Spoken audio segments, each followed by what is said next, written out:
Hey guys, Ron here. Welcome to another adventure. Today you're going to get two for the price of one. I probably don't need to say this, but I just want you to know about my ideas about integrity. I was supposed to do another house. I was looking to do Gene Hackman's house in Beverly Hills, but I got conflicting information as to the address, and it would be his former house anyway. And then when I looked on the map, I know the street a little bit. It's right off Sunset Boulevard, but when I looked on the map, it's sort of pinned like the house didn't even exist. Either it's under construction or it's not there anymore. Anyway, it was a little weird. And my point is, I don't ever want to show you anything unless I'm pretty much absolutely sure. And yes, I am wearing two pairs of sunglasses. My prescriptions are too light, so I'm wearing dark ones over. And I know it's a little weird, but bear with me. I'll get them fixed, get them repaired. Anyway, let's go over here.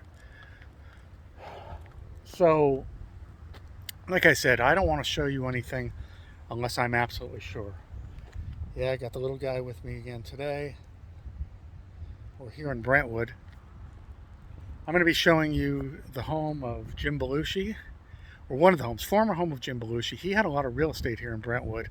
In fact, just a short time ago, it was a year or two ago, he was looking to sell his other Brentwood property, which is bigger than the one I'm going to show you here, for about $28 million. I think his first started out over $30 million. He had a price reduction, then he was looking to sell it at 28. So I don't know if he ever got it. I just know, I can research and probably find it, but I just know that good for him. Guy's done very well for himself, very well for himself. Much better than his younger brother did. Of course, his older brother only lived to be 33 years old. At this time of this writing, come here, no. At the time of this writing, Jim Belushi is about 68 years old. So good for him. I'm also going to show you again one of my all-time favorites, the home where Marilyn Monroe lived and died. I had a vlog on this. Didn't do very well, or it was a little confusing, I think. I did another vlog on it. It's a 20-minute vlog.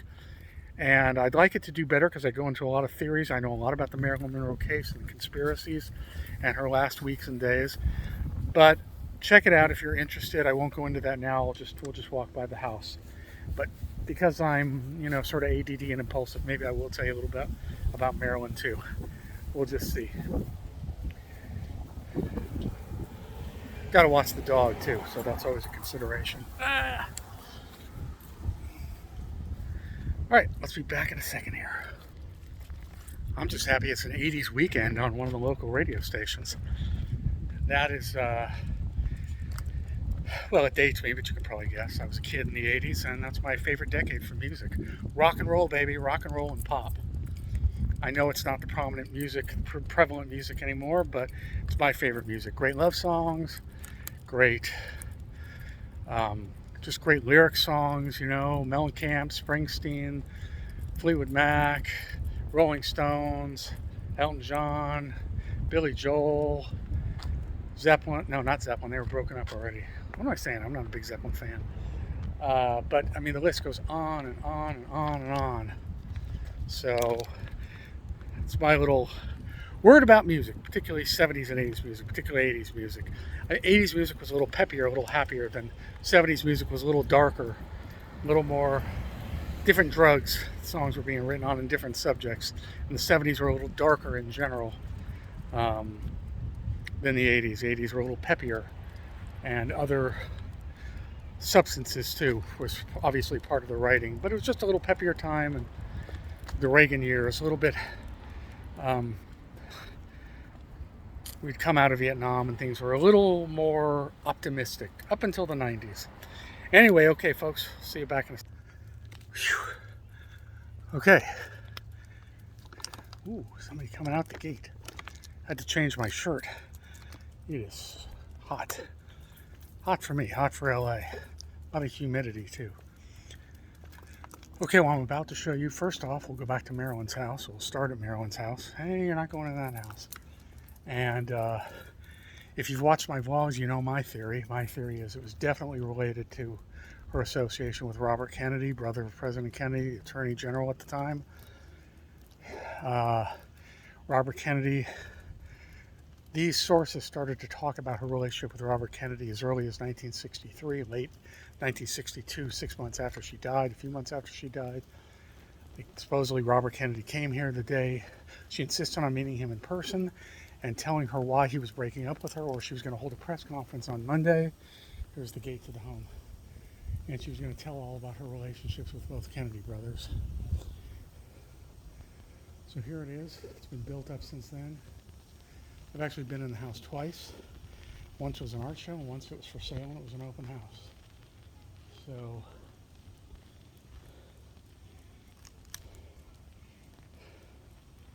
I don't believe that Marilyn intentionally committed suicide.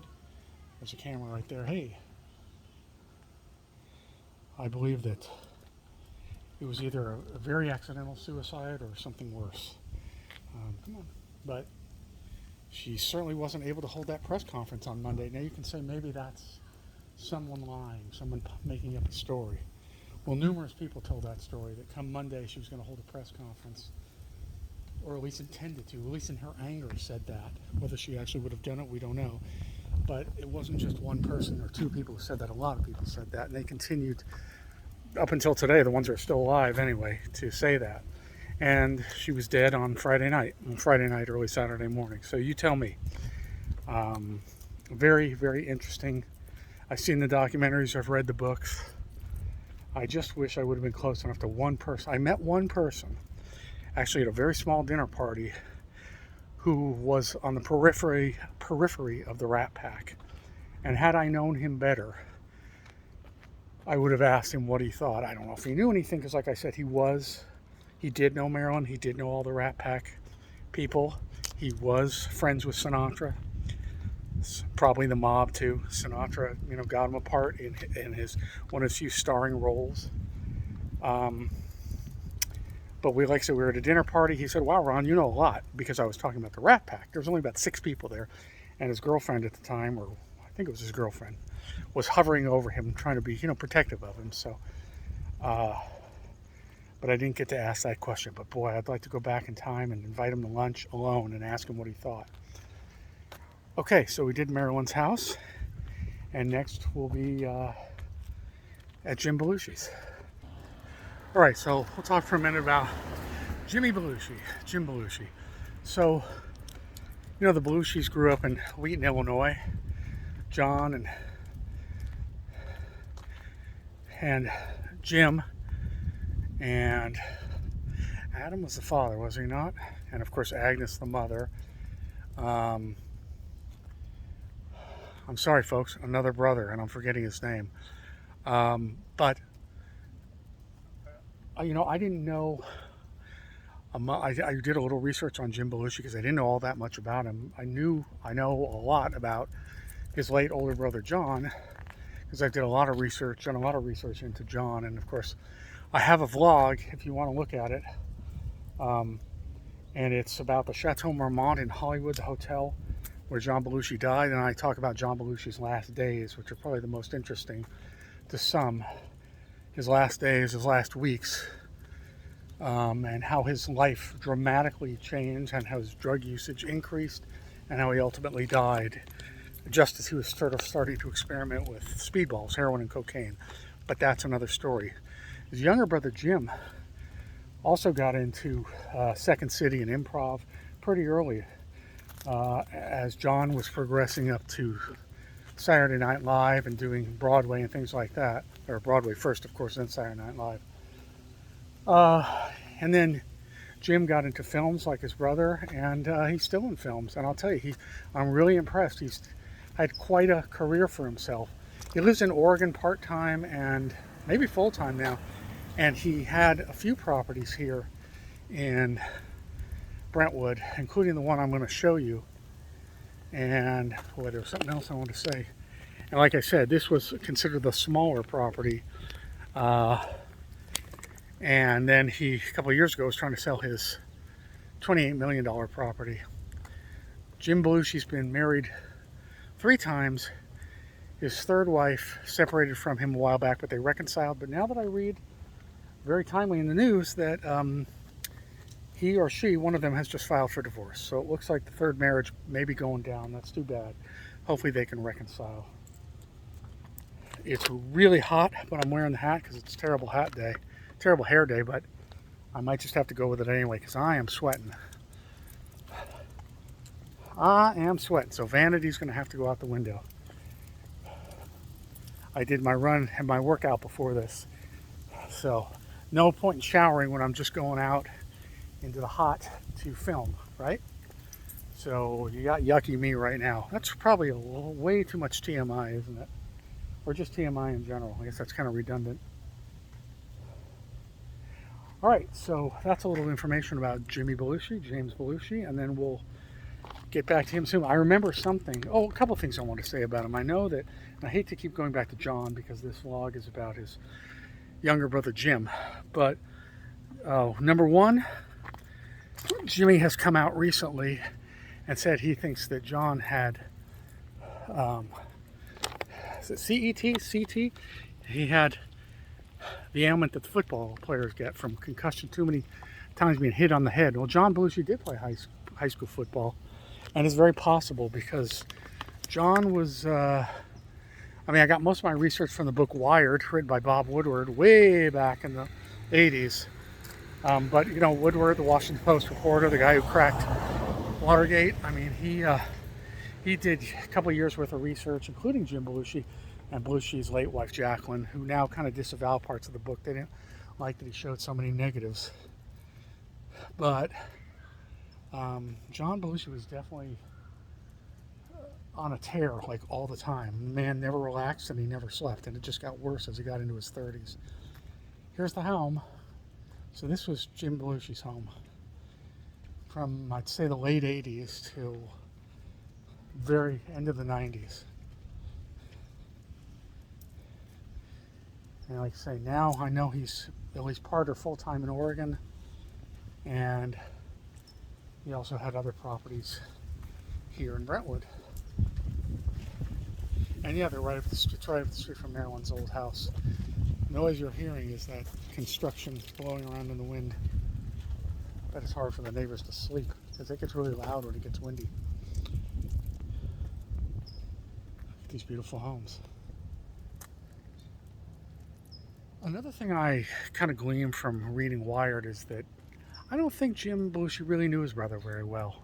I know that he was only mentioned in the book a couple times, and when John was with his closest friends, it never really involved his brother. I may be totally wrong about that, or his family. I may be totally wrong about that, but that's just what I got from the book.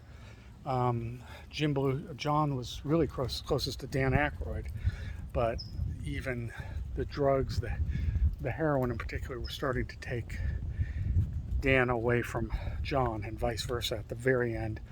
But I don't think Jimmy knew him all that well. I mean, I know that they were thinking of doing the movie Sexual Perversity in Chicago, which became the movie about last night with Rob Lowe and Demi Moore and Jim Belushi. Here's my age. I actually saw it in the movie theater. Great film.